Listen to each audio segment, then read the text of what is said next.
La peur. Voilà ce qu'inspire la pizzeria Freddy Fazbear dans Five Nights at Freddy. Car cette pizzeria n'est pas une pizzeria normale, car en effet, celle-ci est hantée par les âmes de 5 jeunes enfants qui ont été assassinés par le cofondateur de la pizzeria Freddy Fazbear. Les âmes de ces enfants n'ont malheureusement pas trouvé le repos. Et celles-ci donc ont pris le contrôle des 5 animatroniques de la pizzeria, les rendant assoiffés de sang.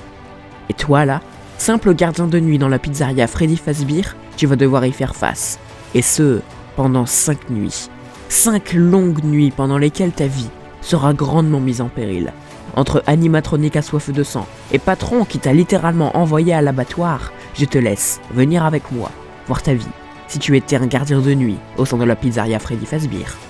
Tous les gardiens de nuit ne se doutaient de rien en acceptant de garder une pizzeria pendant 5 nuits. Le salaire, anormalement élevé pour ce travail, a fait que la grande majorité des gardiens n'ont pas posé de questions sur pourquoi le salaire était si élevé pour ce travail qui, au premier abord, est des plus banals. Mais crois-moi, ce boulot est tout sauf banal, car quelle pizzeria renouvelle ses gardiens de nuit toutes les semaines car ceux-ci meurent en masse? Absolument aucune pizzeria ne fait ça, à part celle de Freddy Fazbear. Lors de la première nuit, les gardiens vont prendre leur marque. Ils vont découvrir la pièce de surveillance, découvrir la pizzeria, et découvrir que dans celle-ci, il y a des animatroniques pour amuser les enfants, etc., etc. Une fois cela fait, la première nuit peut commencer, et celle-ci sera des plus sanglantes.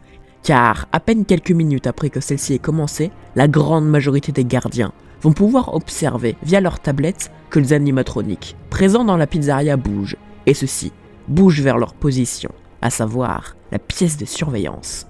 Et c'est à ce moment-là que ceux-ci comprennent l'intérêt des portes blindées qui se trouvent de part et d'autre de la pièce de surveillance. Et ceux-ci vont aussitôt activer les 2 portes blindées pour se protéger. Sauf que là, ils vont s'apercevoir d'une chose, à ne surtout pas négliger si ceux-ci veulent rester en vie. Cette chose, c'est l'électricité, qui au sein de la pizzeria est une ressource grandement limitée. Et cela va grandement impacter les gardiens de nuit, qui à cause de cette électricité grandement limitée, vont, pour la plupart, mourir.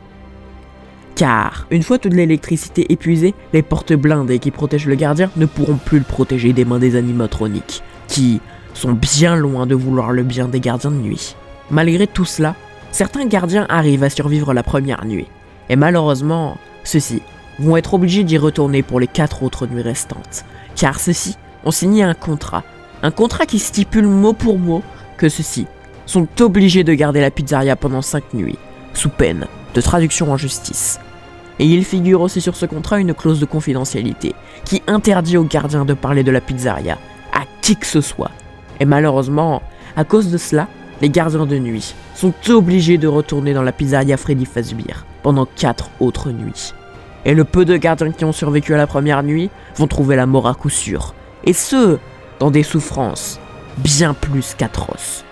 Et si quand bien même un gardien arrive à survivre, la clause de confidentialité l'empêchera de divulguer quoi que ce soit.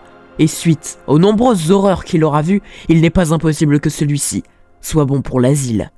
Et toi là, tout nouveau gardien de nuit pour la pizzeria Freddy Fazbear, ne crois pas que tu vas subir un destin différent. Tu subiras le même destin que les personnes avant toi. Peut-être à 2 ou 3 différences près, mais le constat est là. Il y a de grandes chances que tu meurs, dans d'horribles souffrances. Et si quand bien même tu survis, tu pourras certes bénéficier de l'argent qui t'a été promis si tu faisais ton job, mais toutes les horreurs que tu as vues vont te faire perdre la tête. Et au final, ne vaut-il pas mieux mourir que de passer toute sa vie dans un hôpital psychiatrique ?